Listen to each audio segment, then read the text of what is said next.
রহমানির রহিম। আসসালামু আলাইকুম। আমি জেসিন স্বপ্না ঢাকা থেকে বলছি। জেসিন স্বপ্না ব্লগ থেকে সবাইকে আরেকবার স্বাগতম। কাছে এবং দূরে, দেশ ও দেশের বাইরে যে যেখান থেকে আমার ভিডিও দেখছেন এবং দেখবেন, আশা করছি আল্লাহর রহমতে সবাই ভালো আছেন। আলহামদুলিল্লাহ, আমিও ছোট্ট পরিবার নিয়ে ভালো আছি। আজ আমি ছোট্ট একটা ভিডিও নিয়ে আপনাদের মাঝে হাজির হয়েছি। ভিডিওটা হচ্ছে আমলট কারি। একবার খেলে বারবার হাত চেটেপুটে খেতে ইচ্ছে করবে। তো আমি আমলট কারি কীভাবে, ডিমের আমলট কারি কীভাবে বানাই সেটাই আমি আপনাদের মাঝে শেয়ার করছি। আশা করছি আপনাদের অনেক ভালো লাগবে। এখানে আমি একটা হাত ব্লেন্ডারে পেঁয়াজটাকে আমি মিন করে নিচ্ছি। আপনি বড় বড় ব্লেন্ডার থেকে এভাবে হাত ব্লেন্ডার দিয়ে পেঁয়াজ মিন করা বা মরিচ পাখি যে কোনো মশলা হাফ মিন করা খুবই ভালো লাগে, আর সেটা দিয়ে তরকারি খেতে অসাধারণ স্বাদ ও মজা হয়। তো এই তো আমি হাত ব্লেন্ডার দিয়ে পেঁয়াজটাকে মিন করে নিয়েছি। আর এখানে চুলায় একটা প্যান বসিয়ে দিয়ে পরিমাণ মতন তেল দিয়ে দিয়েছি। তেলের ভিতরে এখন আমি দিয়ে দেব হলুদ, মরিচ, জিরা পাখি, ধনিয়ার পাখি। খুবই শর্টকাটে অতি সহজে ডিমের আমলট কারি এভাবে বানালে হাত চেটেপুটে ভাত খেতে ইচ্ছে করবে। তেলের ভিতরে দিয়ে দিয়েছি আমি এই যে এক এক করে সমস্ত উপকরণগুলো দিয়ে দিয়েছি। দিয়ে আমি এখানে একটা ছোট্ট টমেটো কেটে রেখেছি, সেই টমেটোটা আমি এখন এখানে দিয়ে দিব।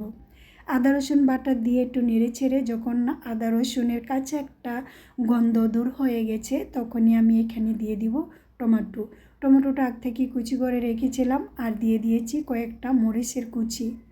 যাতক আমি ডিমের আমলট কারি বানাবো, আর মরিচের কুচিটা এইভাবেই কুচি করে দিতে হয়। আর এই তো দিয়ে দিয়েছি সে কেটে রাখা টমেটোগুলো।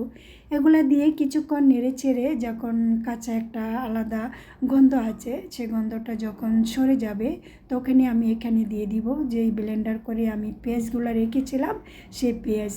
এই তো পেঁয়াজগুলো দিয়ে দিচ্ছি, দিয়ে আবার ফির কিছুক্ষণ আমি নেড়ে চেড়ে নিব, যাতে পেঁয়াজের যে একটা কাঁচা গন্ধ আছে সে গন্ধটা দূর হয়ে যায়। তো এইভাবেই আমি খুব সহজে মাছ মাংস বাসায় না থাকলে ডিমের আমলট কারি রান্না করি, আর এই রান্নাটা খেতে অসাধারণ স্বাদ ও মজা হয়। দিয়ে দিয়েছি একটু গোলমরিচের ফাঁকি। গোলমরিচের ফাঁকিটা দেওয়ার কারণে স্বাদটা মনে হয় দ্বিগুণ হয়, সেজন্য দেওয়া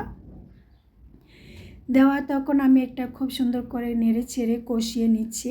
যখন আমার কষানো হয়ে গেছে, আমি হালকা কিছু ধনিয়া কুচি পাতা দিয়েছি খুব সুন্দর একটা ফ্লেভারের জন্য। ধনিয়া পাতাটা দিয়ে ফির আমি এটা খুব সুন্দর করে আবারও নেড়ে ছেড়ে নিচ্ছি।